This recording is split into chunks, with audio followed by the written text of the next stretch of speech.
guys, welcome back to this channel, and today we are going to work on another Python Fix-It challenge. It's exercise 7 and this one is all about calculating the square root of a number, but there's a small bug in the code and let's figure it out together and learn how to fix it. So here is the original code snippet and let me just try. So here we are just giving the number.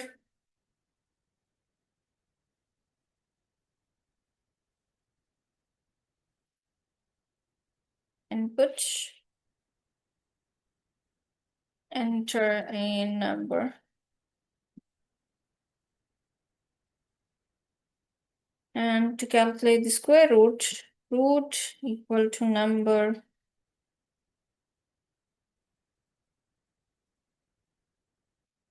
And print, we are printing the output.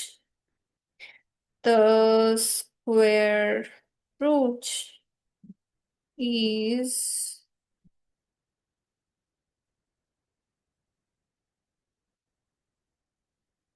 root. Okay. And here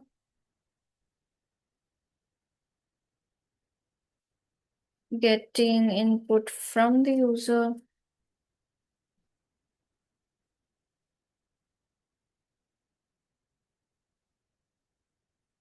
Calculate the square root.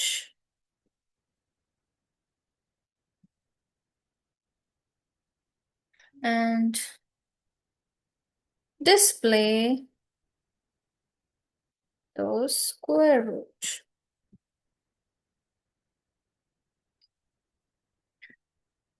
So it looks pretty simple, right? We ask the user to enter a number and we are calculating the square root and then we are printing it. But there's a hidden issue here. Can you spot it? So the problem is with how we are handling the data types. Let me break it down. So when we use the input function in the Python, it always returns a string.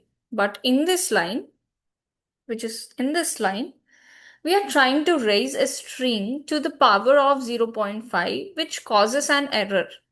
And Python doesn't know how to calculate the square root of a text. That's like asking it to find the square root of the word banana. It's just not gonna happen, right?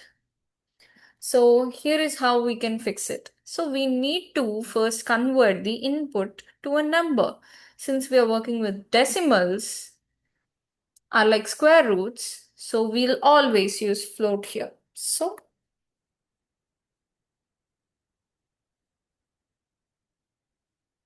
and also another small issue is we are trying to add a string and a number in this line.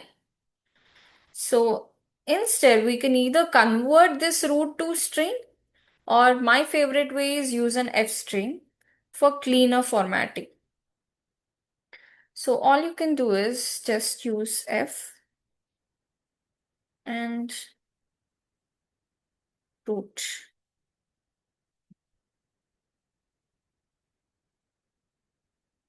And yeah, that's it. Now when you run this code and enter 16, you will get output the square root is 4.0. Let's try.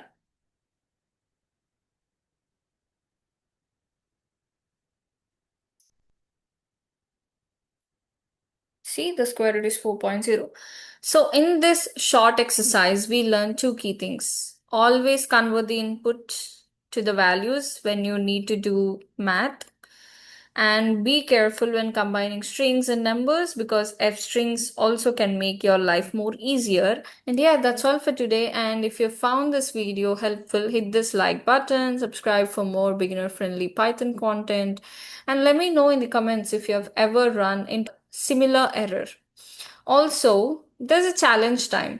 You have to try entering 25 or 49 in this program and see what output you get. Alright, that's it for today. Keep coding, keep learning, and I'll see you in the next video.